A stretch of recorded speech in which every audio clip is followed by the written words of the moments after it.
মামা অনেকদিন তো হলো কিছু ভেজ খাওয়া হয় না। হ্যাঁ, আর অনেক ভিডিওতে দেখছি নতুন নতুন নবরত্ন পনিরের রেসিপি, তুমি কি পারবে করতে?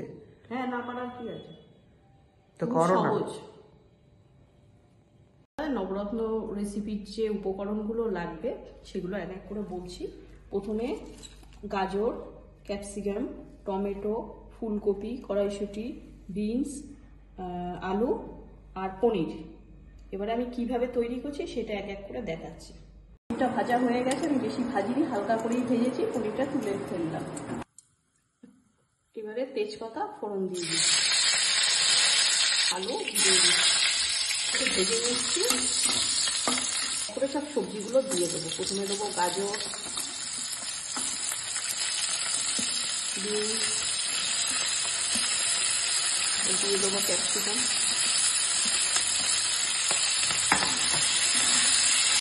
আদা নিই। সবজিগুলো ভাজা ভাজা হয়ে গেছে। এবার টমেটো আর মটরশুঁটিটা দিয়ে দিচ্ছি। আর দেবো এখানে আমি শুকনো খোলায় ধনে, জিরে, শুকনো লঙ্কা, গোটা গরম মশলা শুকনো খোলায় ভেজে গুঁড়ো করে রেখেছি। এবার এই মশলাটা দিয়ে দেবো। এবারে সবজিগুলো ভাজা হয়ে গেছে। এখানে আছে কাজু, পোস্ত, চাল মগজ, তিনটে একসাথে বেটে রেখেছি, এটা দিয়ে দিচ্ছি।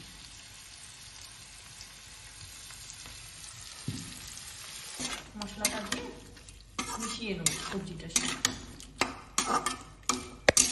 দিয়ে দিচ্ছি ফেটানো টক দই, এক ছোট বাটির একবার।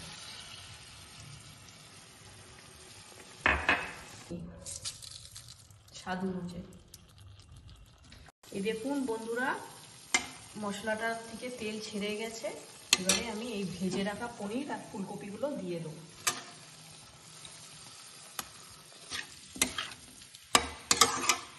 জল দিয়ে ঢেকে দেবো।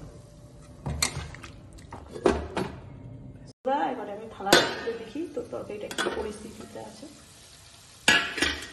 তো তেল ছেড়ে দিয়েছে, তো সবজিও দেখুন সিদ্ধ হয়ে গেছে। দেবো কেসুরি মেথি,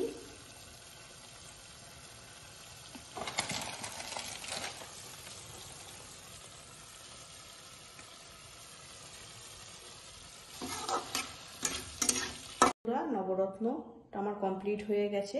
যদি এই রেসিপিটা আপনাদের ভালো লেগে থাকে তবে অতি অবশ্যই লাইক, কমেন্ট, সাবস্ক্রাইব করে আমার পাশে থাকবেন। আবার দেখা হবে আবার অন্য একটা ভিডিও নিয়ে।